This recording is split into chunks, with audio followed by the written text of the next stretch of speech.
Episode 10 of New to Hill Country. Welcome back. If this is your first time, let's tell you a little bit about the show. I moved here into Hill Country, Texas in October 2019, and I've just been exploring the area, getting to know people, learning as much as I can about everything that there is going on, and trying to figure out what opportunities there are to get involved. In line with that, today we're talking to Sandy Payson. Sandy Payson had worked in the newspaper industry for a long time, and he is a business consultant now. Works a lot with the New Braunfels Chamber of Commerce, and boy, he's going to tell us a lot of different ways that we can get involved in the community. And he just has a real enthusiasm for everything going on in the community that I think you'll really appreciate. Before we get into that, I'd like to talk a little bit about our sponsors. Our first sponsor is SBG Texas. I am the head coach and owner of SBG Texas. We are a martial arts studio. We specialize in jiu-jitsu, yoga, meditation. We really help people get dialed in. If you want to know more about us, you can check us out at www.sbgtexas.com. Our other sponsor is a product called LMNT. LMNT was developed by Elemental Labs alongside Rob Wolf. And Element is just an amazing electrolyte mix that, just if you're feeling thirsty, I haven't found anything that takes care of that or quenches thirst better or faster. Honestly, it's a bit addictive. I use it every day just to keep, and as a result, I feel like I can train longer and harder. I have a hard time remembering what cramping felt like. I remember kind of twitchy muscles and all that kind of stuff, but I just don't cramp up. I use the product enough that it just doesn't, it's no longer an issue for me, which as someone who trains all day with adults and kids, that's just really powerful stuff. So without further ado, I'd like to launch into the episode here. We'll hear for everything that Sandy has to say. All right, we are live. All right, welcome to the show. We're happy to have Sandy Payson here today. Sandy Payson is deeply involved in the Hill Country and in New Braunfels in particular. Welcome to the show, Sandy. Okay, thank you. And talking a little bit about how we got here to New Braunfels. New Braunfels is right now about 80,000 population. Mm-hmm. When we moved here 10 years ago from Seattle, it was about 60,000. So I'm a newspaper executive for a number of years, 38, I guess it was, in the area of advertising and advertising management and publisher.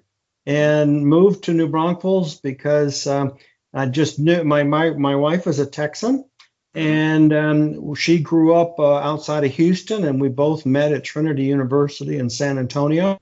Mm-hmm.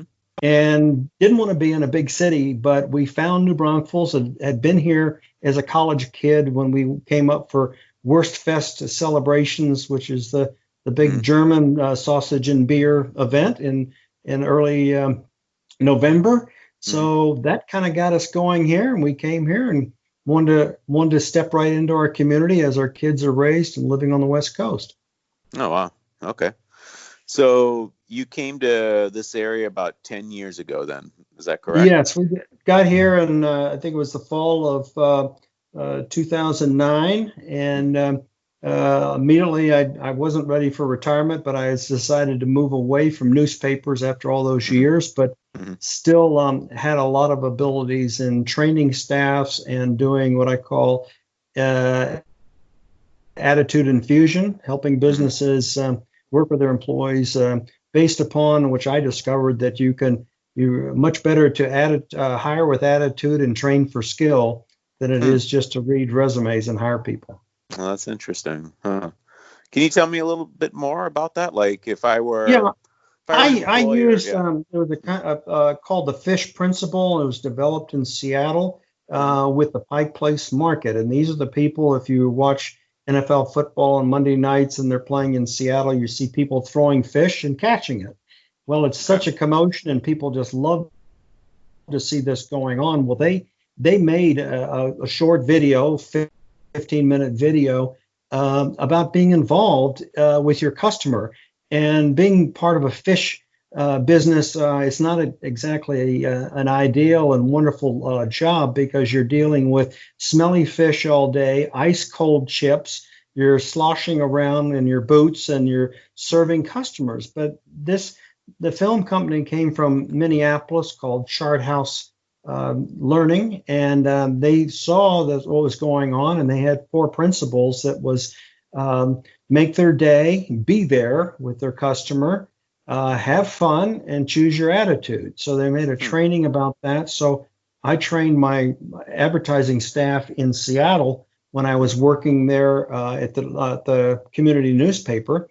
And it was what a difference it made when people were engaging other people using attitude as the forefront. That's really interesting. So I brought Ruffles, and I was able to represent Chart House from Minneapolis without moving there. I was their first out-of-state independent contractor. So I would work with businesses and get their staffs together, like with the city, the library, different water companies and different businesses. And it was all shaped around those four principles. And you walk people. The play part was probably the most difficult because most businesses, they say, well, we're in business. We don't have time to play. But the playfulness that you have really allows people to get to know each other and trust each other. And then you throw the attitude into it. And the last thing is you really want to make somebody's day. How can you, as a business person dealing with a customer, make their day? And if you have done that, they've probably also made your day by maybe buying something. So I did that, and I found when business was really good, I could really sell this kind of training. It was could be 8 sessions or 6 sessions, or could be a 4-hour seminar. But as business really rolled into the New Braunfels and Comal County area, we found that businesses, if they were having problems, they could kind of cover that with money, as in actual sales and increased revenues.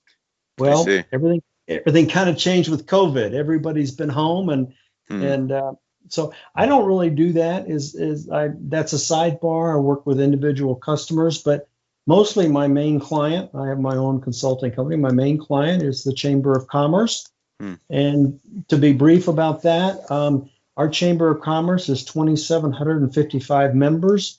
We're just about, I think we're the second largest chamber in Texas. Now, of course, there's other ones around Dallas, but they may have 5 chambers for Dallas. We have one here. San Antonio is slightly larger than us, but their city is a little bit larger than we are. But with this many members, it's all about getting engaged with the community. So my feeling is if you move here, it's a great way to get involved. These business people, they do ribbon cuttings. They like to say shop New Braunfels first, with the idea that before you head off to Amazon or go to San Antonio or San Marcos or Seguin or Austin, do we have it here? In many cases, we have the product here. We have the medical here. We have ways to do all kinds of mechanical, building, planning. So we shop well here. So I find that selling Chamber of Commerce memberships is not difficult. I do it as an independent contractor, so I'm not an employee of the Chamber. Okay, cool. And that's how we met when I was joining the Chamber. Absolutely. And Sandy, you were a big help to us, and I really appreciated everything you had to say, and the way you got us set right up and plugged us right in.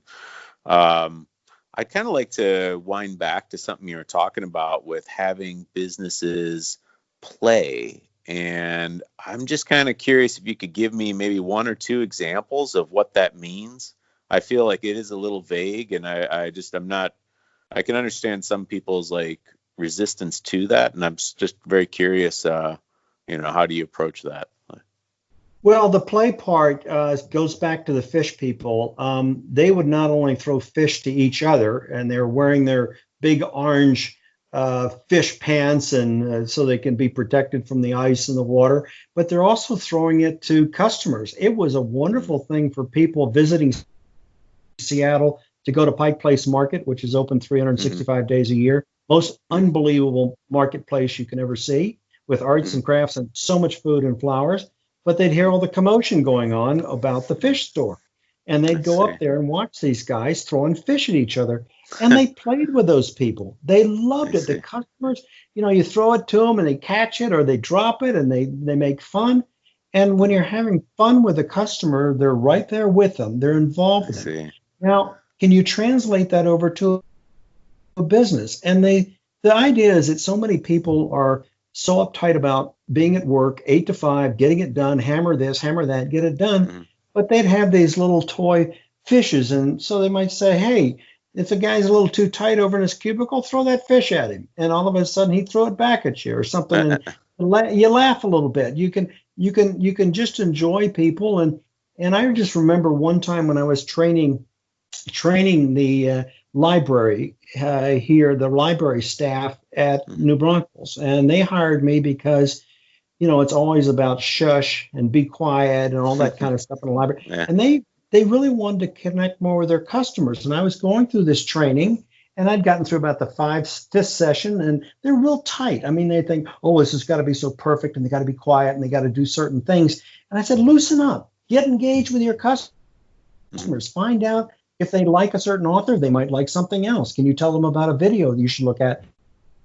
And so this person raised his hand and he says, can I relate to you how I kind of did something different today? And I said, yeah. He says, well, this person came in and wanted to check out 5 books. And I scanned them and I said, sir, I'm looking at your account. You have overdue books and you have some fines of $1.11. I can't let you check out until you pay that fine. And the guy looked at me and he said, you're serious? You're not going to let me check this out because I owe $1.11? He says, you're crazy. And he says, I'm not going to pay that. And he says, well, sir, we could do an easy payment plan.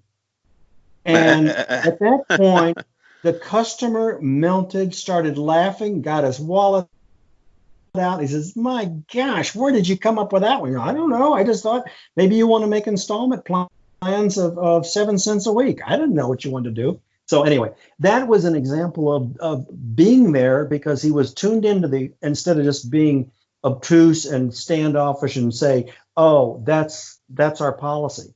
Another example that I like to say is this was done like with Southwest Airlines. So many people have flown on Southwest Airlines, and those flight attendants aren't like any other product A, B, C, or different airlines. I'm sure you've been on Southwest. Those flight attendants, they get more people watching them do their safety discussion than any other airlines because they're engaged. You don't know what they're ever going to say. And it's hysterical. Sometimes they talk about it, and he says, oh, this mask when it drops down, fix yourself, and you only have one more mask. Pick your favorite. Which one's a favorite? Give them the mask first. And people, what is he talking? It's just in case the engines stop. They would play with you. Hmm. And I know part of the film that the fish people went down and interviewed the CEO of Southwest, and he was the one that came up with the idea that says we hire for attitude and we train for skill, and that's Hmm. why he hired maybe an accountants that never done anything with customer service, and all of a sudden they turn them into customer service agents. So it's really about doing more work than just pushing buttons and computer things and checking out at 5 o'clock.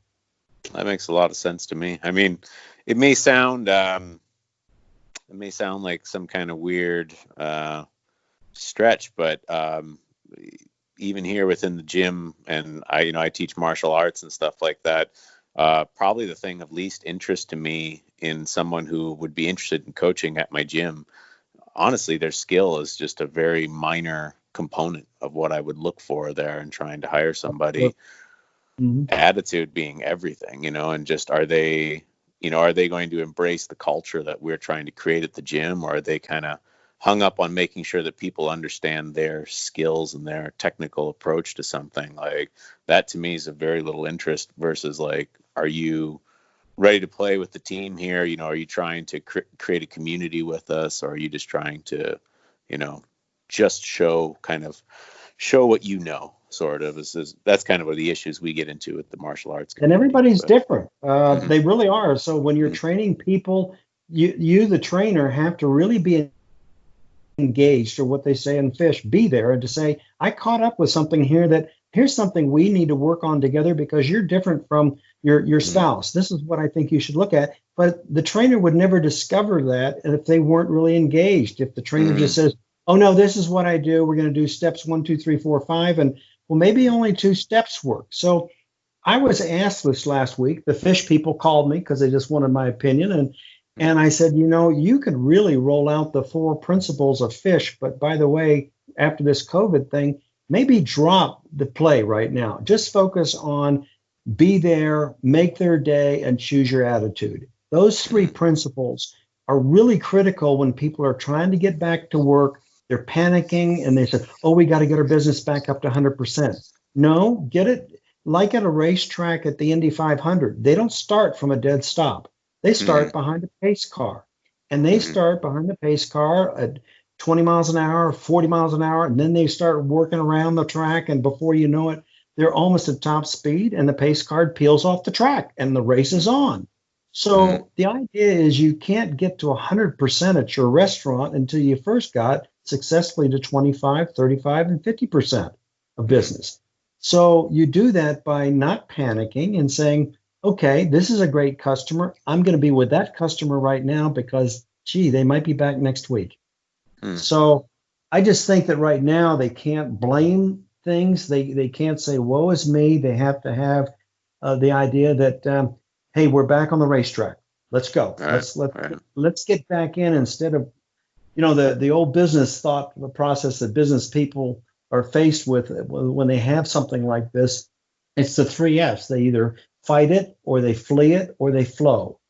mm-hmm, And what right now is, if they fight it, that means they're going to get in the race and go for it. If they're fleeing, they simply just said, no, we're not going to reopen our business. It's just not worth it. I'm not in it. But the flow is the worst one, because they just hang on. And if you hang on, you're going to get run over by a speeding train.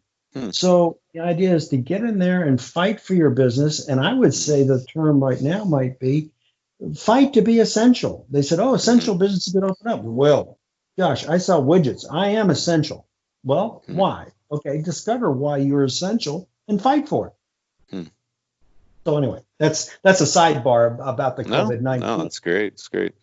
Yeah, and I don't know exactly when we'll publish this. It may be after a lot of restrictions have eased, but I'm certain that no one's going to have forgotten this experience. And The the problems aren't going to go away. Nobody's right, going right, to get back up to 100% revenues. I was reading about the airlines today. mm, How are they going to recoup these billions of dollars? And sure, they don't think their flying is going to be. Boeing says it's not going to be up and really back to par probably until 2023. That's wow, horrible. That's scary. sure, yeah, yeah. I think there'll be some interesting realities that we're going to have to face down the line here. Although the other side of that is I was living in South Korea for the last 13 years, so I'm in contact with a lot of people there, and I Uh-huh. think there is some. I do feel like the tide is starting to turn. I know in South Korea yesterday they celebrated the first day with no new cases, Good. and I have a lot of friends there that are, they say that life has returned largely back to normal, and that certain institutions started a course. Well, I was a professor, so I'm in touch with a few more professors than I am people in a lot of other industries, but you know they started those schools online for the whole semester, so they're going to finish them online. There was no real Yeah. practicality to trying to reintroduce that at that point. But from my perspective as like a martial arts studio owner, I know people are back doing jiu-jitsu.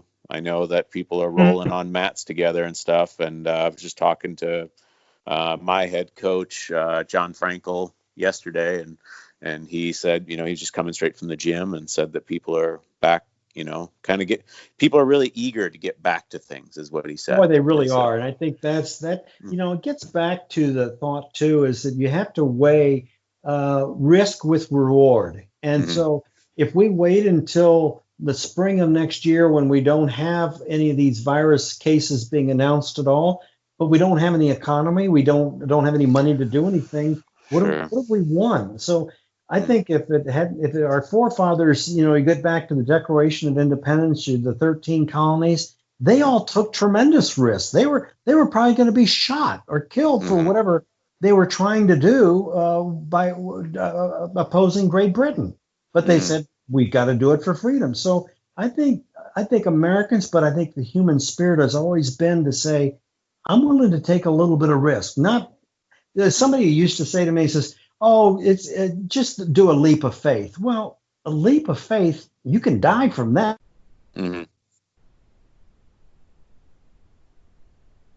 Hello, Sandy? I think we lost you here, Sandy. Sandy, I'm going to call you back. No, it just went. I got it. But sorry, what was that? I kind of missed you. Yeah. Okay. You can hear me now? Now I can hear you now, yeah. Okay. I think that people say take a leap of faith and try things. Well, I've changed that around and say stretch until you're somewhat uncomfortable. Now, you look at a giraffe, they stretch their necks out to get the greenest leaves. They also stretch their necks out to see incoming trouble so they can let their other wildlife know that, something's coming our way, or it could be incoming opportunities and saying, hey, we got a little storm coming. This is great. We can enjoy the rain. So I think stretching to where you're slightly uncomfortable helps you grow. Sure. The face can be dangerous. So I think if we all get out there and say, okay, this is going to be uncomfortable, but I'm going to grow from this, and we're going to win. We're going to do this with attitude. Lead with attitude, and then follow up with performance. Beautiful. One of the things that we were talking about, Sandy, is you were just talking about the need to get involved in this area. And I was wondering if you could, and you talk to me directly because I am new to Hill Country. And, just what would be like a step-by-step process, in your opinion, for getting a really deep and meaningful involvement in this community? Well, I think you've done the first thing, and that's getting involved with the Chamber of Commerce. I think when you move to a community, if you're retired, maybe it's a little bit different, but if you're opening a business, you want to get connected with people that I like to call them not as I guess movers and shakers, but they're influencers of the community. So if we can put you in front of some influencers that said, I can't really do much with your product, but I know somebody that really would, and let me get a hold of him or her and get him to you. So that's the way a lot of this works in town. I think you move here, you want to get involved. It's very conducive to do it. Whereas if you're on the West Coast or the East Coast, they might say, stay in your place, stay where you are. But I got involved with a Rotary Club. I head up the 4 times a year blood drives for our club. We put on events at the Worst Fest. We done a beer fest this last year. So, and when you get into Rotary, in our group, we have 152 members, men and women, and you flip German pancakes with some of these members, and before you know it, you're talking business, and they say, hey, can I come by your office and talk to you about some life insurance? Sure, come on by. It's so we create warm atmospheres of warm calls instead of cold calls. And if you want to, I think the best thing to do is give back to the community. Raise your hand. I guarantee you, in this community, somebody's going to grab it. Now, be careful. If you grab it too hard, they might say, oh, I'm glad to have you on the committee. By the way, you're president. That's a little bit too big a push. So you want to get involved, but this community gives back. So if you're doing stuff, they see you and say, hey, this guy's a volunteer with Kiwanis or Rotary or the Knights of Columbus, and maybe I should be doing business with it. So consequently, I do a lot of my business first with chamber members, a roofer, a hot water heater, electrical, plumbing. They're all members because when you're a member of the chamber, you can ill afford to screw up because bad news travels faster than good news. So they're not going to screw around. And I tell them I'm a chamber member, and very often they say, "Oh, I'm going to give you 10% off labor." Okay, because they're a Nice. member too. So I think it's about giving back. You contribute. You want to be part of the community. We're growing, and people just love to live here. And Mm. I think kids enjoy it with school, and we all have problems, I guess, but a lot of people are leaving the big problem areas and finding parts of places like Texas and other communities pretty neat. Sure. Yeah, I think you find I think what I've noticed here is I've met a lot of locals that have been great, and then I've met a lot of the people that are also moving into the area, and I feel like most people who are moving into this area are here for the same reasons that I am. They're looking for, that kind of small town feel, but not quite too small. Not All so right. small that essential services are not within reach, because that can be a problem. But small enough to where you're not suffering through an hour commute just to go to the store. You're not suffering through smog and things like that. You can make a difference here. This is an Yeah. area where if you contribute, you can make a difference. And you may find that you've got somebody that moved here that came from some library in San Diego and they love libraries. And all of a sudden they get here and says, "Hey, would you like to serve on our board or library board?" "Well, yeah, I'd like to do that because I can offer some ideas,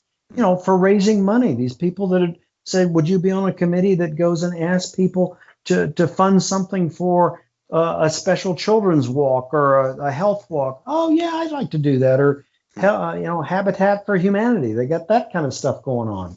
Mm. So I think it's just a matter of when you get here, people are want to get in. People really want to get involved with their communities. I think that the relationships. Somebody said the last thing in life you want to let go of are relationships, and this is why sometimes.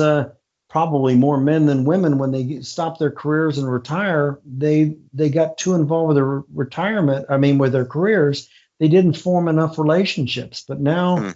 this is why the Dell Web business in Florida and all those things work so well, because people want to be connected, especially if they're in their 60s and 70s. Mm. Marvelous. I love it. Yeah, this is kind of why we launched the podcast, was just to have some sort of just sort of an in to be able to talk to new people, just a way to get, people talking, and a way for us to build our own network within this community, and just have something where, people could give back. We could give something to them immediately in terms of like access to a voice, and that way we could start talking with people and see where Well, those that's how our conversations mixers, lead. our chamber mixers work really well, because we'll Mm-hmm. have 300 people there. We don't charge. That's something that members get to go. They bring guests. And Mm-hmm. before you know it, you're working the room a little bit, passing out a few business cards, or you've met some people, or you brought a customer there and says, "Hey, let me introduce you to a few people that I've met." And it's amazing how the connectivity starts to swarm, and you see them at the market, or you see them at the post office in line, and Mm-hmm. all of a sudden you have something in common and you're having a discussion. All right. Yeah, I had a really good time at the mixer I went to. I found it really fun. They are good.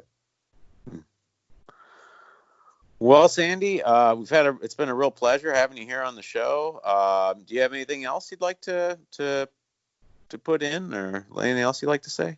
Well, I guess the last part is if you're a senior like I am, and getting past those situations that your kids are gone and they're on their own, I think your values change a little bit. It's not so much of still ringing the cash register or bringing in the bucks or whatever.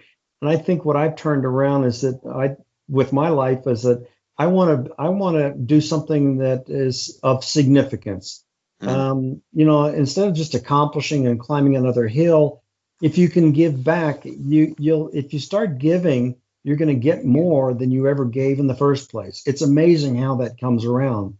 And it's what a pleasure it is to give something or to do something and be of significance. Makes your life more whole than just to say, yeah, I went to work at 8 to 5 and then I retired and didn't want to do anything more. So But that's what really drives our community. I think is so many people that don't quit when they retire. I see. Don't quit when you retire. I like that. That could be a slogan right there. Don't quit when you Okay. retire. Yeah, yeah. That's a great idea. I don't know. My parents just retired, both of them, and that's kind of what my mom was very. They're up in Iowa, but my mom, I think, struggled with that a lot. She didn't even like her job. That was the Oh, so we were talking all the time. She's like, I don't even like. I couldn't get her to retire, and it really wasn't where she was working. Just really wasn't doing her favors. Really, in some sure. sense, it was time to go. It was just time to check out, and mostly what I tried to bring across to her was exactly what you just said. It was like, you could go find something to keep you busy, because that was, I think, I would imagine that's a concern for a lot of people when retiring, is like, what am I going to do with all my time? Yeah, you're And standing at the time. But all right. Iowans are the same as like Texans, I would think. They're Mm-hmm. very much about relationships, and Mm-hmm. if they're farming or agriculture, or they're the kind, because my wife's whole family was from Iowa, and that's why I Oh, get really? an idea about how you're made up and your upbringing and everything. And Mm-hmm. they're very caring people, Yeah. and I think your mother would that would be something that she could branch out and be grabbed onto very quickly Mm-hmm. because of the nature of where she's from. Sure. Sure. So yeah, she's got her own like pet projects, and she's involved. She's getting herself involved in more stuff, and I think she's, and she can also do that stuff and sleep in. Ah, Like, that's a good so plan. she's like, I slept in today, that's like the first Monday I've slept in for a long time. So, Hey, you know, that's good. that's good. Yeah. So, it's been great having you on the show, Sandy. Really appreciate it. And, yeah, we'll be in touch. Okay. Good. Thanks, Michael. I've really enjoyed it. All Okay, right. bye. Take care. Bye.